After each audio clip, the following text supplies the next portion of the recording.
dimensions be curled up into a small ball. So we talked about the little curly ball thing in which exists the extra dimensions that we don't experience as people. But why are only some of them curled up in a little ball like a sleeping baby or a kitten, but not all? Why some but not all? Why did one time dimension and 3 space dimensions flatten out while the other dimensions remain tightly curled up? Oh, I love that sentence. One possible answer is the anthropic principle. 2 space dimensions do not seem to be enough to allow for the development of complicated beings like us. For example, 2-dimensional animals living on a 1-dimensional Earth would have to climb over each other in order to get past each other. If a 2-dimensional creature ate something, it could not digest completely. It would have to bring up the remains the same way it swallowed them. Oh gosh. Because if there were a passage right through its body, it would divide the creature into 2 separate halves. Our 2-dimensional being would fall apart. Similarly, it is difficult to see how there could be any circulation of the blood in a 2-dimensional creature.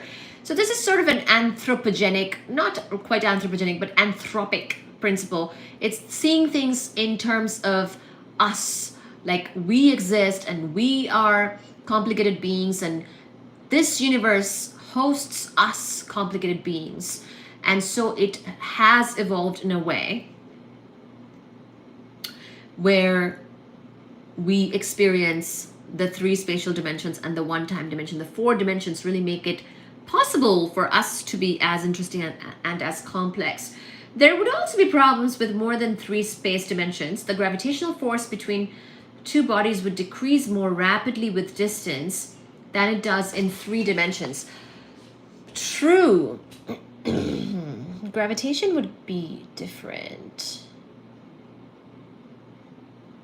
That's so interesting. In 3 dimensions, the gravitational force drops to 1/4 if one doubles the distance. In 4 dimensions, it would drop to 1/8. Oh my gosh. In 5 dimensions to 1/16, and so on.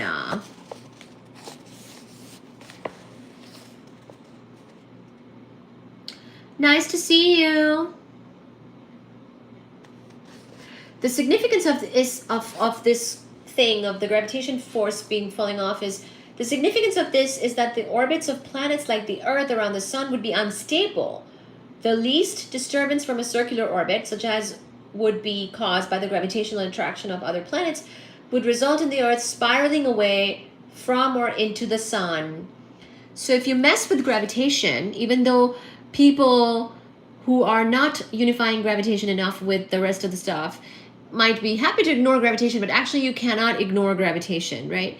So you don't want the Earth to not be stable like orbiting the Sun. All that instability, if you mess with gravitation, would also imply that we would never be here. We're here because the Earth is stable. We are here because the Sun is stable. We're here because there is a stable gravitational attraction between the Sun and the Earth. So, again, we are part of a universe and a world where we exist, where we can be. So we would either freeze or be burned up. If we were any closer to the Sun or any farther away because of gravitation being messed up, because of those dimensions, the extra dimensions, if we experienced them, gravitation would be different. In fact, the same behavior of gravity with distance in more than 3 space dimensions means that the Sun would not be able to exist in a stable state with pressure balancing gravity. It would either fall apart or it would collapse to form a black hole. In either case, it would not be of much use as a source of heat and light for life on Earth.